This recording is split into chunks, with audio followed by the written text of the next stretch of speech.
नमस्कारम सद्गुरु। नई पीढ़ी और पुरानी पीढ़ी में आपस में आजकल बहुत मतभेद देखा जाता है। हम ये कैसे सुनिश्चित करें कि उम्र का अनुभव और जवानी की ऊर्जा एक साथ काम करें? सिर्फ आजकल नहीं, इनमें हमेशा से मतभेद रहा है। नई पीढ़ी और पुरानी पीढ़ी। असली समस्या ये है, पुरानी पीढ़ी ये नहीं मानती कि उनकी उम्र हो चुकी है और नई पीढ़ी ये सोचती है कि वो बड़े हो चुके हैं। यही पूरी समस्या है। बूढ़े ये नहीं मानना चाहते कि वो बूढ़े हैं। युवा खुद को युवा नहीं बल्कि हर काम करने लायक बड़ा मानते हैं। पर somebody is occupying the space that you want to occupy. उनकी जगह किसी और ने ले ली है। ऐसा सिर्फ इंसान ही नहीं करते, खासकर हाथियों में। आप देखेंगे कि अचानक एक युवा हाथी गुस्से में यहां वहां घूमकर चीजें उखाड़ेगा, क्योंकि उसकी एक बड़े हाथी से लड़ाई हुई है। वो अपनी जगह नहीं छोड़ रहा था। तो ये छोटा हाथी लड़ना चाहता था, पर लड़ने की ताकत नहीं थी, इसीलिए तबाही मचा रहा है।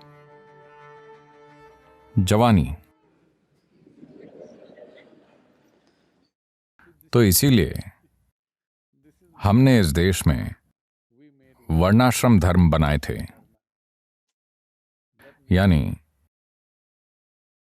0 से 12 वर्ष तक बाल अवस्था होगी, बस खेलना, शरीर और दिमाग का विकास। 12 से 24 ब्रह्मचर्य है, यह खुद को अनुशासित करने का समय है, शरीर और मन में डिसिप्लिन लाने का, ऊर्जाओं का विकास करके एक शक्तिशाली जीव बनने का और ज्ञान पाने का। 24 के बाद आप चुन सकते हैं। अगर आप जीवन को साफ देख पाते हैं तो हर झंझट में पड़ना जरूरी नहीं है। तब आप 24 साल की उम्र में सन्यासी बन सकते हैं। Otherwise, you become a householder, you get married. वरना आप शादी कर सकते हैं।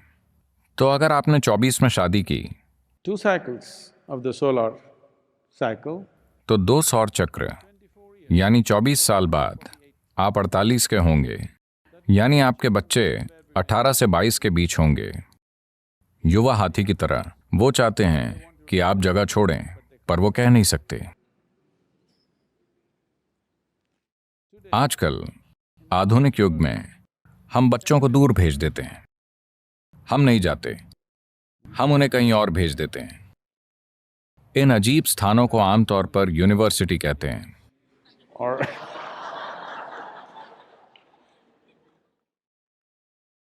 पर उन दिनों जीवन खेती के आसपास ही घूमता था। लोग घर छोड़ के दूर नहीं जा पाते थे, क्योंकि उनके जानवर और जमीन वहीं होती थी। वो कहीं और जाकर नहीं जी सकते थे। तो किसी को तो जाना था। तो 48 साल के माता पिता संन्यास ले लेते थे और अलग 2 स्थानों की ओर चले जाते थे। पति एक अलग आश्रम में जाता और पत्नी अलग में, अपनी आध्यात्मिक साधना के लिए। 12 साल, 60 की उम्र में वो वापस आकर फिर से शादी करते थे। आजकल वो बाहर नहीं जाते, वो साथ ही रहते हैं और 60 साल में फिर भी शादी करते हैं।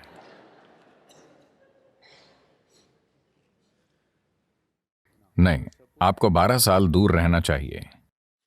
पहली शादी में शायद शरीर और मन की व्यवस्थाएं आप पर हावी थीं। अब वो सब चीजें जा चुकी हैं। 12 साल की आध्यात्मिक साधना के बाद आप एक बिल्कुल अलग तरह के साथ वनप्रस्थ में चले जाते हैं, यानी अपने जीवन का अंतिम हिस्सा वन में जीते हैं। तो तब ऐसा होता था, जब आप चाहते थे माता पिता दूर हो जाएं, वो हो जाते थे। अब वो नहीं जाते, वो चाहते हैं आप चले जाएं।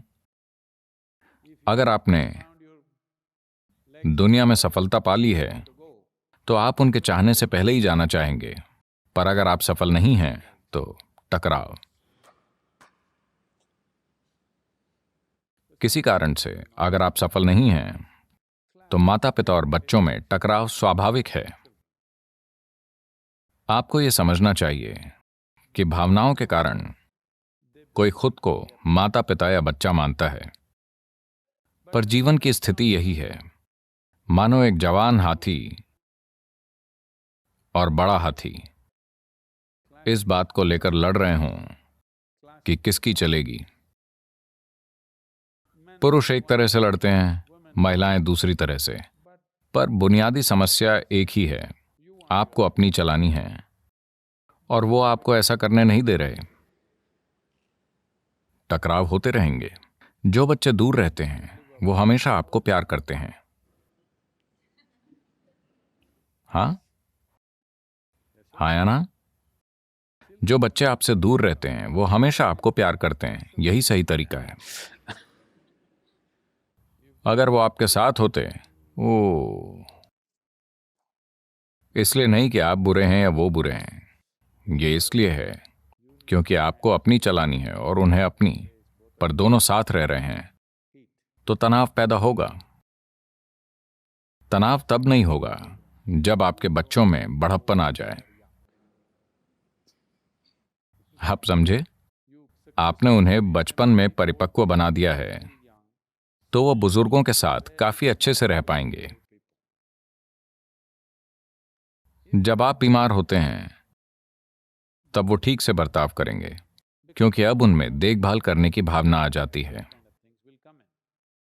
पर अगर आप तंदुरुस्त हैं और वो भी, तो दूरी रखना बेहतर है। हाँ, तो ये कोई नई समस्या नहीं है। मुझे विश्वास है गुफाओं में रहने वाले जवान और बुजुर्ग लोगों के बीच भी यही समस्या रही होगी, क्योंकि बुजुर्ग खुद को बुजुर्ग नहीं मानते और युवा खुद को युवा नहीं बल्कि हर काम करने लायक बड़ा मानते हैं। तो कुछ न कुछ होता रहेगा। इसे कैसे संभाला जाए? तरीका यह है कि बुजुर्ग पीछे हटते जाएं और युवा उनकी जगह लेते जाएं। बात सिर्फ यह है कि बुजुर्गों को बुद्धि और अनुभव दिखाते रहना होगा ताकि युवा बुजुर्गों की कीमत समझ जाएं। ऐसा नहीं हुआ तो युवा आपकी इज्जत नहीं करेंगे और बुरा बर्ताव करेंगे।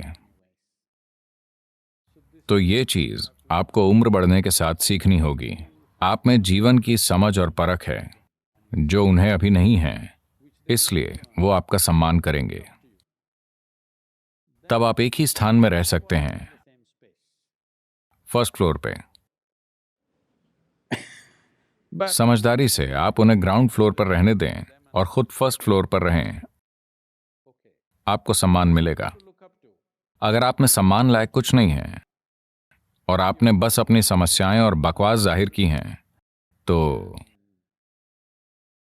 वानप्रस्थ ठीक है। मैं जानता हूं आपको इस उत्तर की उम्मीद नहीं थी, पर मैं क्या करूं? मैं कोई नेता नहीं हूं जो सही चीजें बोलूं। मैं वही कहूंगा जो सच है।